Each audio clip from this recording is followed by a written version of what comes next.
Hmm. Yeah, now it is on. Hey, Now it Keith. has. Hi. Hey, Okay. Keith. How's it going, guys? Well, how are you, Keith? Pretty good. Pretty good. It's morning for you, right? Mhm. Still. Yeah. Nice. Oh my god. What, you 6 hours ahead? Or behind? Hold on. Looks like you finished It's the 9 room. a.m. for me. Is that the room you were showing us, Keith? Yeah, this is the office I've been working on. So that stuff is from the desk that we just put together on this side. So we still got to add some more furniture and stuff, but yeah, I got moved out here. So Well, it looks like a decent sized room. yeah, what is it? It's like 11 by 11, somewhere in there. I mean, it's enough space. Is that feet? Yeah, So- probably. Better than trying to hang out in my bedroom. So it'll be easier now. Have you got heating? Yeah, it's not on right now. I gotta do something about this though. I didn't realize it'd be so bright coming in through that window. So we're gonna put something over the window to like make it reflective so people can't just look in here and see what I got going on. But hopefully it'll cut the light. Otherwise I'm gonna have to do something about that. Yeah, but in general, it's good to have the light from the front, rather than behind you when you're on camera like this. So maybe you just need some kind of curtain that diffuses it a bit or something. It's a good idea. Yeah. Yeah. Because I used to, in one place, have it so that the window was behind me, and you could never see me, even if I put bright lights on. Until I figured out it was because of that. So That makes sense. yeah. Wonderful people. What has your experience been with view as member? I really love that function, and I'm trying it more and more. Yeah, have you guys tried it? You as member? Yeah, so when you have a community, right, Mhm. and you set up courses, calendar Mhm. events, and you have different, unlock levels by level or by, you charge or now with the tiers, standard, what's it called, premium, VIP. To view all that, you can now view it as a member who has paid nothing, who's on free. You can view it as if they purchase the premium tier or if they're at a certain level, what it looks like to them, because for us as admin, we always have access to everything, right? So to see whether it's set up correctly, you can now view it as the member from the other side. I see what you mean. Yeah. Okay. Mhm. Yeah, that'll be useful. For a moment, I was going to ask, how do I turn it back off? And then I realized, all right, there's a tab that shows up at the bottom. It's gray, and then you just hit X when you're done. Yeah. Or you just click on the out and it kicks you back to yours. Yeah. I'm first getting a feel for it because I only used it like in one area. When I then realized that it actually gives you that selection where you can then view the calendar or the members list and everything actually. But mind you, with the exception of the classroom, what does it really change? What do you I don't mean? think I don't think anything else can change aside from possibly level unlocks inside the classroom. Yeah, nothing changes other than you having reassurance that you set it up correctly. Mhm. When you say, like the premium tier should have access to these calls, but the standard tier should not, right? So you can then view as standard tier, view as premium tier to see whether it works, like that. I find it really useful. Before, it would have been useful before already, but now with the tier system, I think it helps a lot. Has anybody had any experience with do members still have access now that you changed over to tiers, if that makes sense? So before, I had just a monthly subscription, and I offered an annual discount, but it's all on one, like it's either this subscription or this subscription. And then I would upgrade people to a private course. This is for the video journey, who purchased annual, so they have access to the expert sessions. And that worked very well under that system. But now I introduced tiers, but with exactly the same pricing, but I made a tier out of it. A standard tier is $27 a month, and the premium tier is $84 a year. And that works very well for people who sign up as that.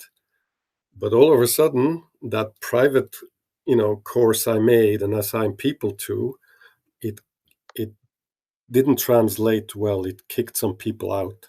So I had to manually go through the whole thing to make sure that everybody has access.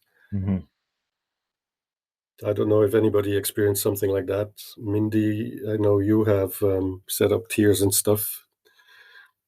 Yeah, but I still haven't moved people around. So I haven't moved people around. Have you checked whether they have access to what they need access, though? Yeah. And yesterday I changed like my whole classroom, like in colors, like the free ones get this, the premium get this, just the normal paid courses are this. So I have everything in 333 colors. So now it makes sense for me, even if I look, it's like, ooh, it's like peace in my head. Like, No, that's a good idea. You just gave me an idea. And the good thing about the view as a member is that it reduces all the back and forth, especially when you're managing a large community. It can quickly become, let's say, cumbersome. Takes up a lot of time. And how do you mean, Mark?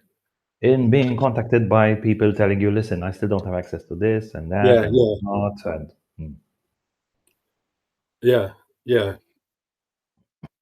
It also makes, I would say, a moderator's job, or let's say other assistants inside of the community's job easier to, if they're going through the members list, to see that everyone has the access they should be having.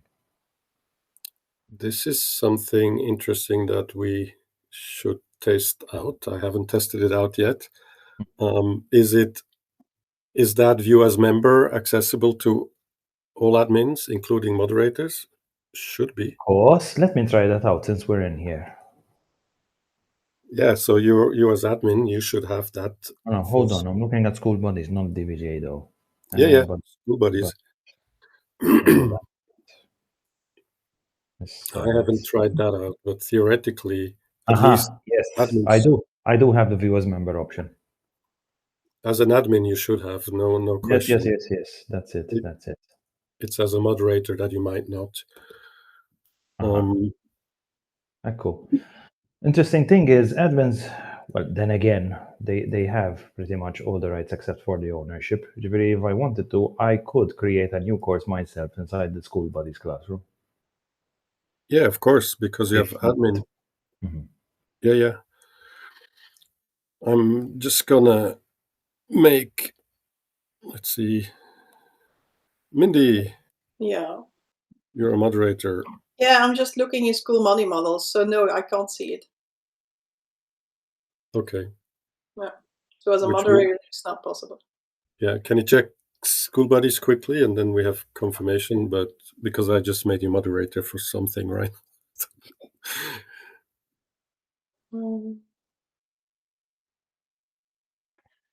Yeah. No. Okay. Makes sense though, because it's view as member is more for people who manage the classroom, etc., whereas the moderator manages more the community, right? Yeah. Okay, let's change that. Very nice. Has anybody experienced pros and cons of people not earning affiliate commissions for your community when you make them an admin? I don't know. I heard that from the start that was not possible. When you become an admin, you lose affiliates, right? Yeah, you do. Yeah, the whole point of having people on mod is so that they can keep their affiliate. That I haven't. How can you test that though? You would actually have to sign up somebody, right? Whether it affects mods or not. I know it affects admins because we experienced that in the 90-day video journey, Yes. right? And so I reverted or took people off admin because one part of the collaboration I have with the expert is the affiliate commissions, right? And so they wouldn't earn affiliate commissions as long as they were set to admin. But my question is though, is that good or bad that it is that way? What do you guys think? What do you think the reasoning is behind that it is that way? Why shouldn't an admin not get commissions? I heard the reason at some point and I forget about it because I can't come up with one myself. So yeah. Isn't it maybe that like Skool is expecting you to pay your moderators an hourly wage? Maybe. I don't know. That's on the owner, I suppose. Yeah, individually. But is that maybe Skool's logic? I don't know. Honestly, if I had to guess, I feel like it would be a glitch, something they've forgotten about. No, I think it's on purpose because when you choose which role to assign to members, right? Per member, you can choose make this member whatever. There is an info tab that shows you exactly what the powers of each roles are, and explicitly it says do not earn affiliate commissions for people who are referred. So there must be some logic behind it. On the other hand, you can, but that's not only for admins, you can redirect who earns commissions from people who open a school through your community, right? Normally it goes to the community owner, but you can give it to officially any other admin. Maybe that's the thinking, that they get that instead. I'm sorry, what? So when somebody opens a school through your school being the last touch point, right? Mhm. So from your community, they go on create community, then that 40% affiliate commission goes to the community owner. But in the settings, you can change it to go to somebody else than you. Okay, you can officially, they have to be an admin, then you can give it to them. As an example, if you from any of my communities go create your own school, you will see that the affiliate commission doesn't go to me, it goes to my wife. Yeah, but you can never see that where the commission goes, right? When they open a school, you do, because it says invited by. Oh yeah, like that. Yeah. Right? And so on mine, all of my communities, instead of, so when somebody opens a community through one of my communities, instead of to me, it goes to my wife. I've set it that way. And officially, you can only do that to people who are on an admin. But what I found out is that if you later remove them as an admin, you can even remove them from the community. It stays set to that person. Oh. Oh, so that means you can do that for somebody even if they are not an admin. So what I'm thinking, for example, could be cool. You have a very large community, right? And you have some, I don't know, competition, and you say, as a gift for the next 3 days, anybody who opens a community through our community, the commissions will go to this person. And so all you need to do is make them an admin while you set that, and then take them off admin, and it goes to them. And then don't forget to change it back, right? Yeah, That's interesting. but I thought maybe because that is possible, maybe that's why admins don't earn referral commissions for that reason. I remember they had commented about this during the School Live when they had released affiliates.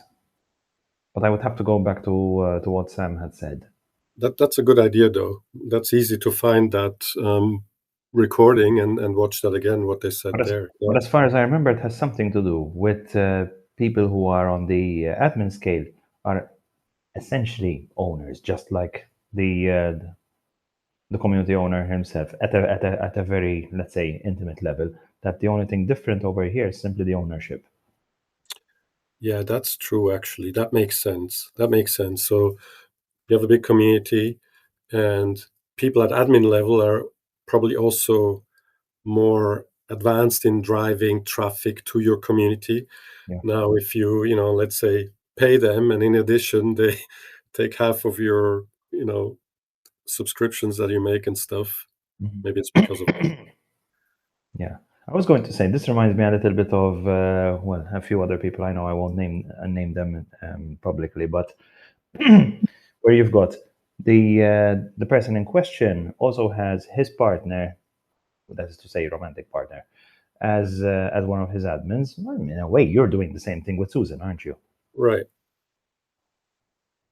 Yeah. Yeah, I'm having my mom here and Although there. she does get commissions off you. You've set it up that way, though. Yeah. It confused a friend of mine who wanted to give. So he set up a new community, and he wanted to give me the commission for that community. And so, yeah, how would you do that, though?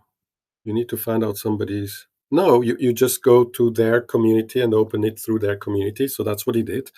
But it went to my wife, and he was confused, right? Because he expected it to go to me. But still, it goes to the same household, he said. Which is true. Yeah. So what have you guys been working on? I have only one word: storybooks. That's your newfound love. Oh, there's a lot of room for experimentation here. I'll tell you that. Possibly one of the best tools I've come across this year. And we've only had them for the last, 2.5 months from what I found out. Yeah, very short space of time. Tell us about it for people who don't know. I happen to know because I read the post, but for people who don't know, what's it all about? Yes. So Google have come up with a storybook option. And the thing is, the product you're going to get out of this is a 10-page storybook with audio of your choosing, essentially, which can be based off, for example, a script that you feed it. And one thing I've been doing is I've been feeding it custom designed role plays to adapt them into both audio and visual format, because this was something missing. The issue before was, first off, there were no pictures included because I used to generate just scripts and that was it. And we would practice these scripts live, which meant that unless I recorded the audio in advance and provided it to the members, there was no way for them to get that just off the role play inside the classroom. So I added that as an additional resource on top of the role play when I provide it to the members. That way, it does not depend on me being present. And it's also scalable. Yeah, and to explain for people who might not know, your community, among other things, is about language learning. So the role play is Yes. learning a language, right? Cool. More specifically, lately I have shifted the focus onto Italian and Spanish, although we do other languages too. More than anything, however, we're doing those two. So that's really cool. So you can like create like mini courses that people can learn from, and not only. So I missed the audio part, but obviously that makes complete sense. Nice, Tim. Oh, I was wondering when you'd ask. I put a comment on that video thing about multiple speaking into multiple output speeches of different languages, and I've just been working today for quite a lot of hours on creating a spreadsheet which has automation in the background, which I've got off a YouTube video, and I've just been sort of testing it with just a quick welcome hello, and then I've got 119 different languages. Nice. So I can now create audio text to speech files in any language that is on the spreadsheet. Cool. Yeah, it's a process, and I'm trying to basically get it into a way that the non-code app Base 44 could do it for me. So I'm just sort of going between one and the other and seeing how presentable it might be. Yeah.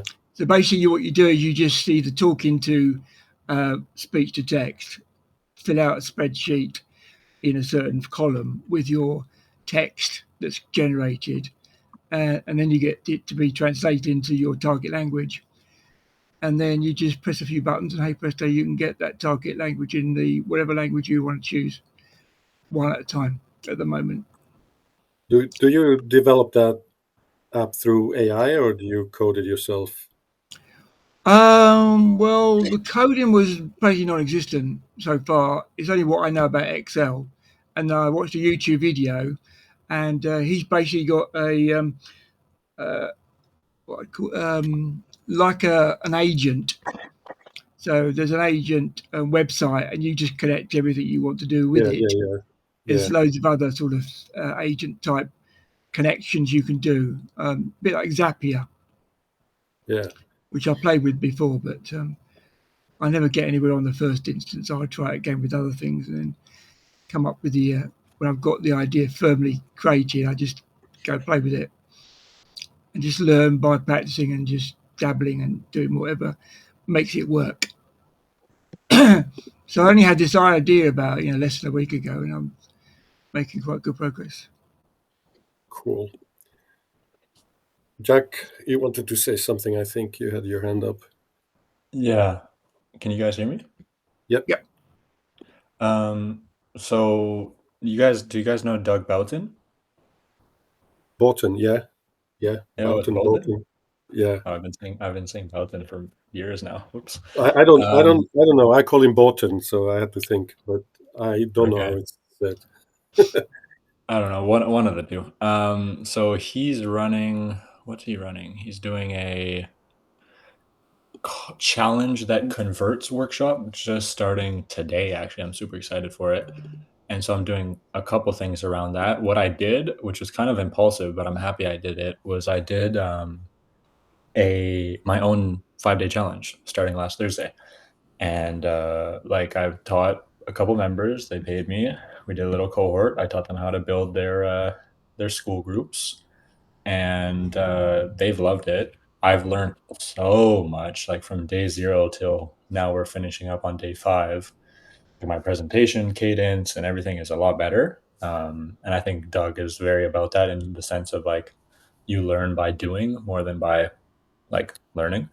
And so I'm really happy I did this because now I'm going to get to go through his 5-day challenge after finishing mine. Like mine finishes tonight, and I'll be able to take notes on like, okay, this is what I was doing, and this is what he recommends. These are the mistakes I was making. This is what he recommends. So I'm pretty excited for that. I think it's gonna be fun. Nice. Yeah, and so on top of that, I've started just today. I had the idea is I'm forming a study group around his challenge. So I've opened up a Telegram, and we're just going to hold each other accountable because he does something called the perfect score challenge. So if you finish all your homework, day of, like when you need to finish it, you get like a VIP day with him, which he usually charges like 10K for. So I definitely want that, and I know a couple friends that want that. So I was like, why don't we try to strive for that together? So I think that's pretty cool. Sounds cool. The idea behind that, I'm hearing, so from Doug's side, is so that people actually go through all the steps of the challenge, right? That's Exactly. that makes sense. Yeah. But I think that's probably like next level for people who just start, setting up challenges, right? So that's where he arrived to. You can, but we've experienced that. I don't know, you, Charlie. I know us who are a little bit older. We buy stuff, but then we never consume the content, right? That so happens so easily.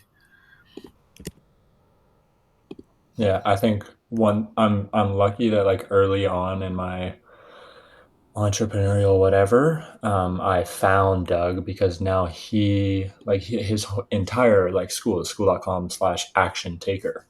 And so I think I've like subconsciously really digested that because like I definitely I definitely take action almost too fast. Like sometimes I do too much all at once and then face consequences for that.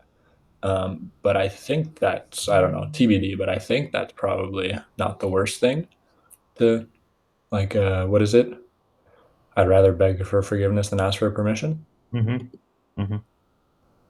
So I find that especially because as I'm getting bigger or whatever you want to say, I have to deal with more and more bureaucracy. And I'm like, it's so bullshit. Like I hired this real estate client for my lead gen and he's like, when can we get this done? He was super excited. And I'm like, I can get it done in like me at how fast I work, I can have this done for you in 2 days. But because of how I know real estate works and you guys always claim to be busy, it's going to take like 4 months. And he was like, no, we'll be like, you've got our phone numbers.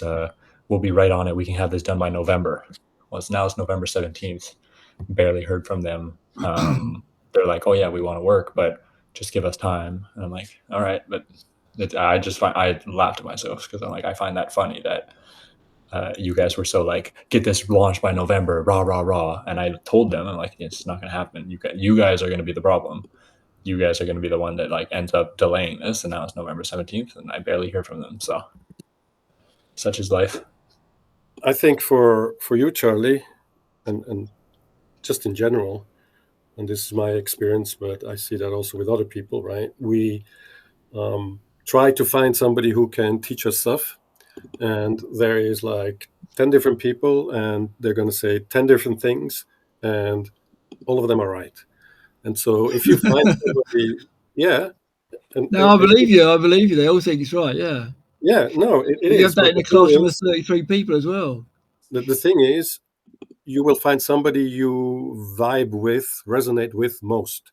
And it seems like for Charlie, that person, Doug, is doing a good job at that, right? So my advice would be stick with that person until you're like, okay, now I've seen enough of these methods, right? Rather than like if you hit a point where it's not working, it's not because of X's method, it's because of us not being able to implement it, right? So many of us over the years, we hop from one to the next to the next. It's not the system, it's us that has to make the system work, right? Yeah. Isn't that what Alex Hormozy says, that like if you want to be successful, buy somebody's course and then become the best course student of all time, like become their best testimonial? You see here that I might be the impersonation of that, what I just said, if that's the word.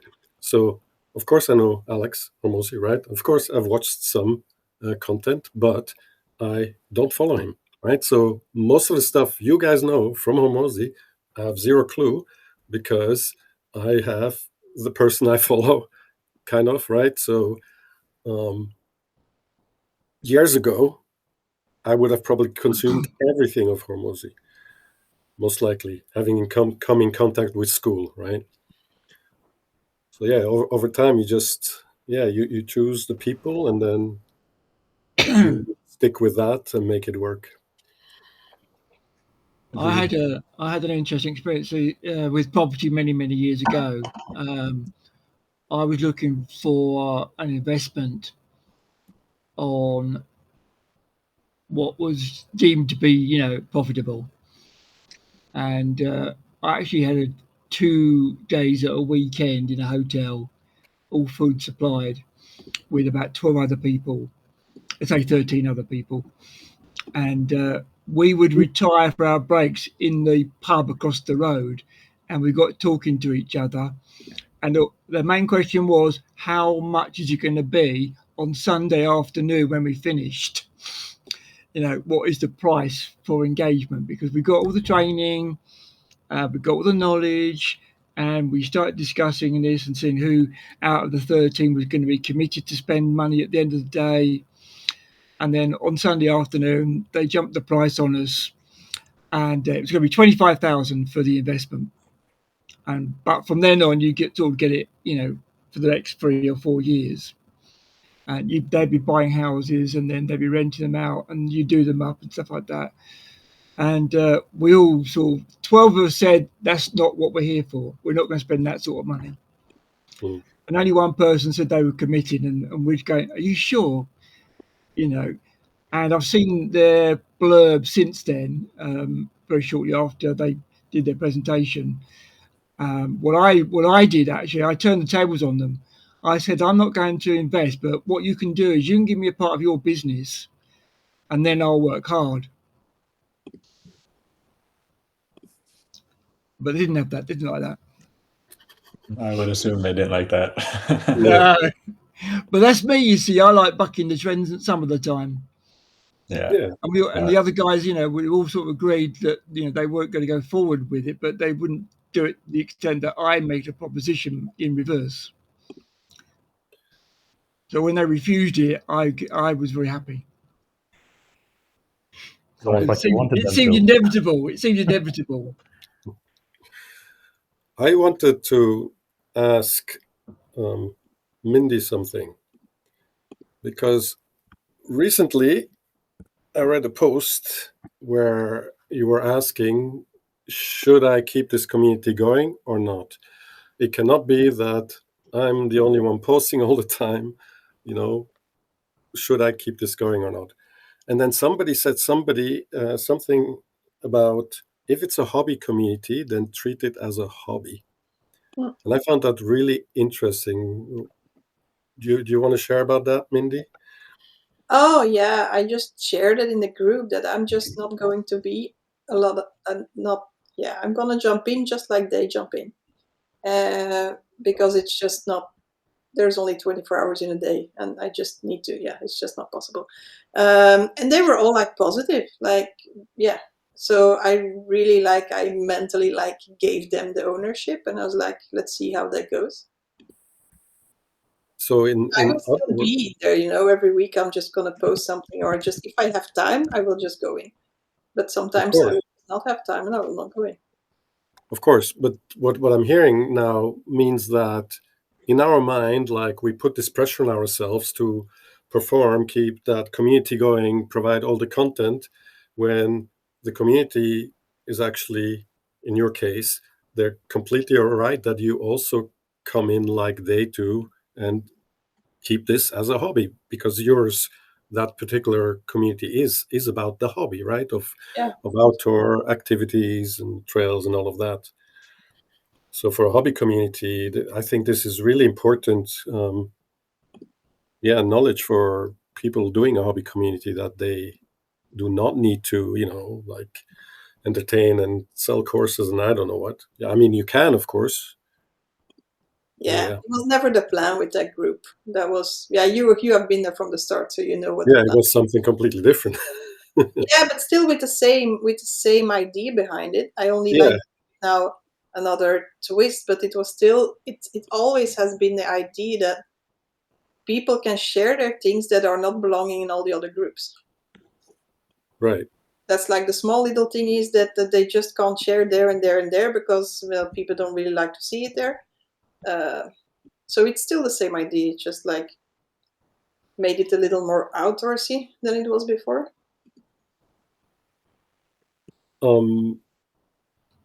could it be that what you just said, you cannot share it in other communities? Those other communities, they then would not be hobby communities, right? Because in a hobby community, you should be able to share stuff It that's like depends. If it's off a topic. tennis community or a guitar community, you're not going to post a picture of your dog.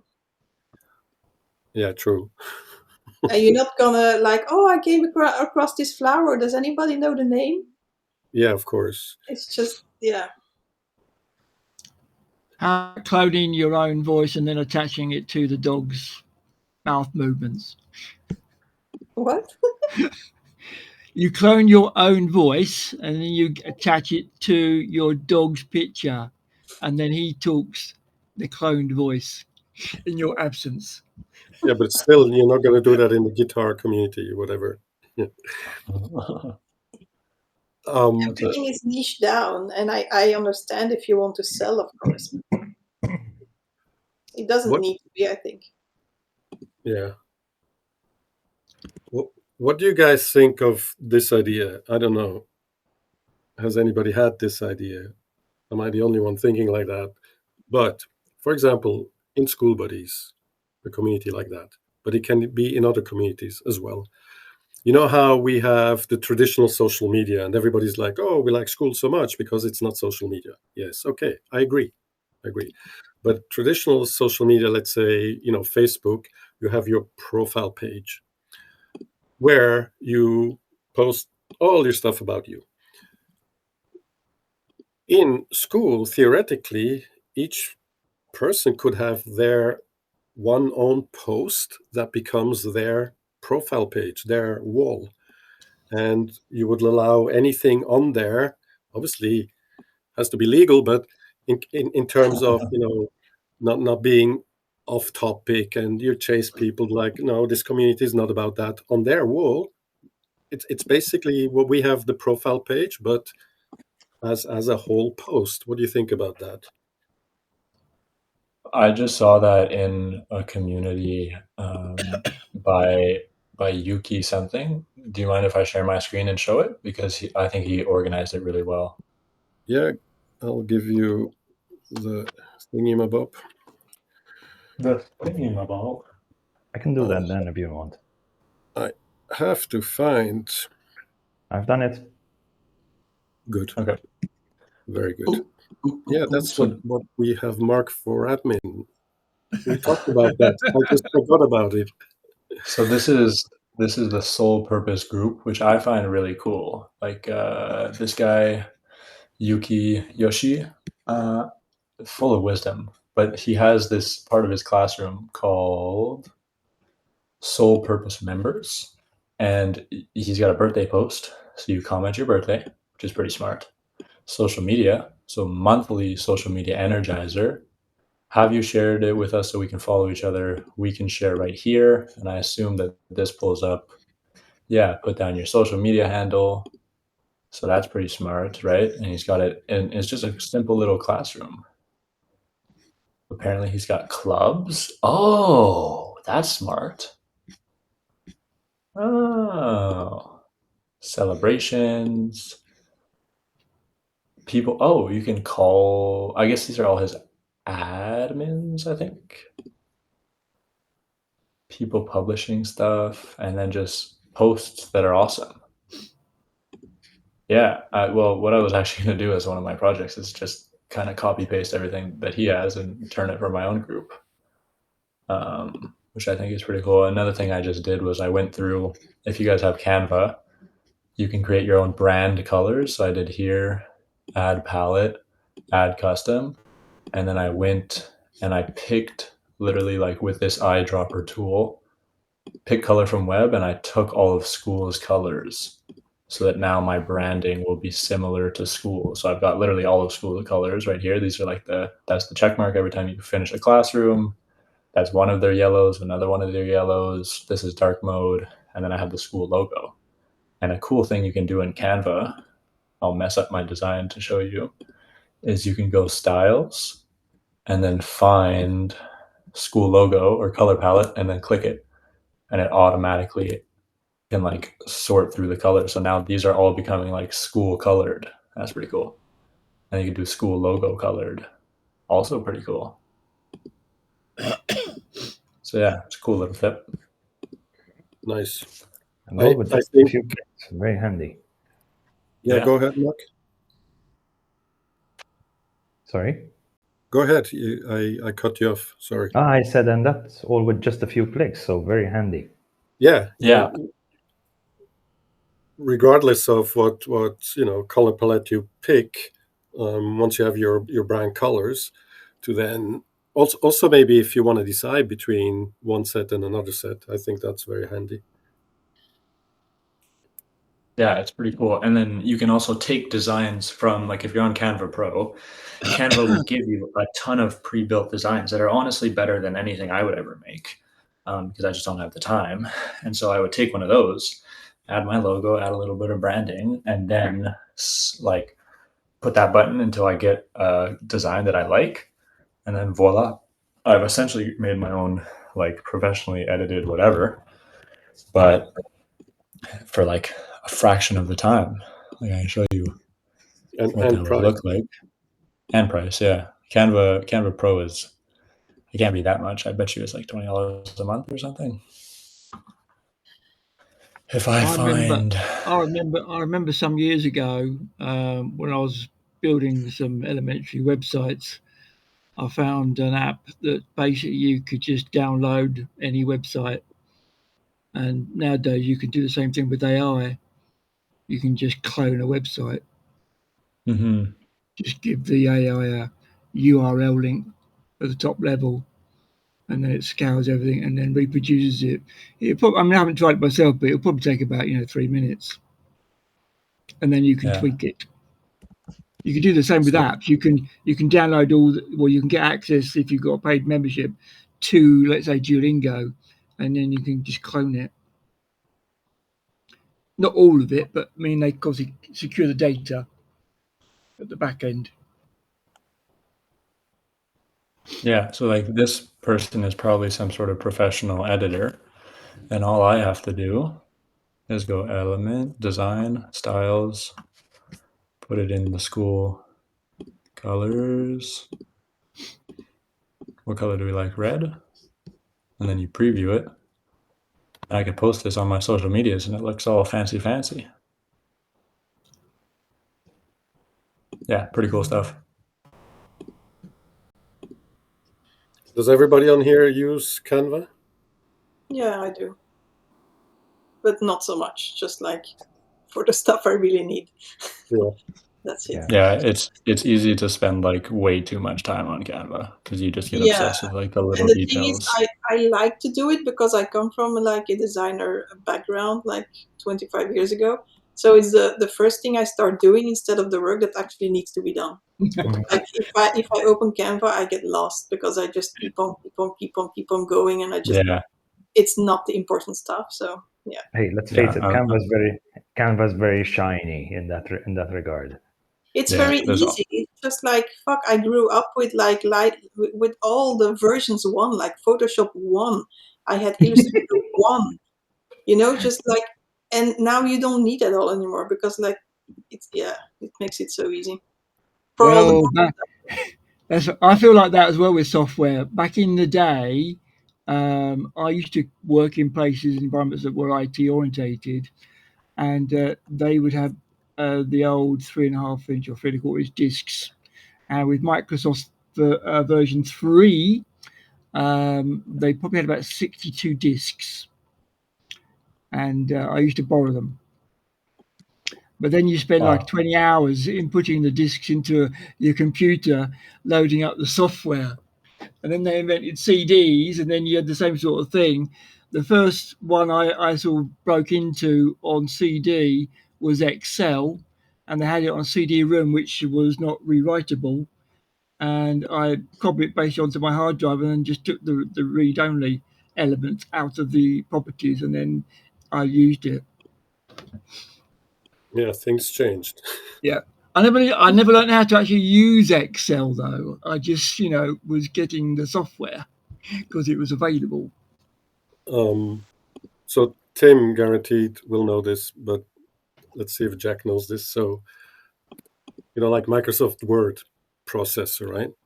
So it came with a stack of disks, but it also came with literally a stack of manuals like that, printed manuals when you buy the software.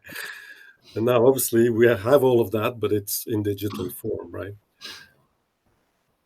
But literally tons and tons of books to how the software works. And again, that was pre-internet days. Yeah. Wow. Yeah.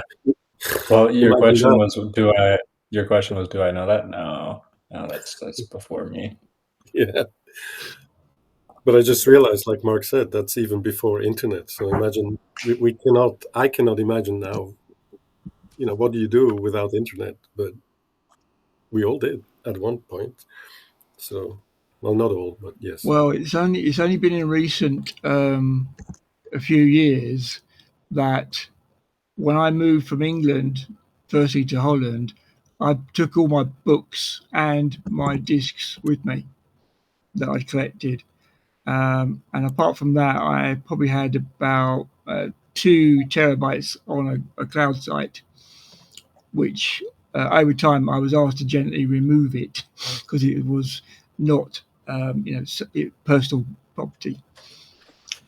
But then a few years ago, I was starting getting rid of all the discs, and there's still some in the bottom of the garden somewhere.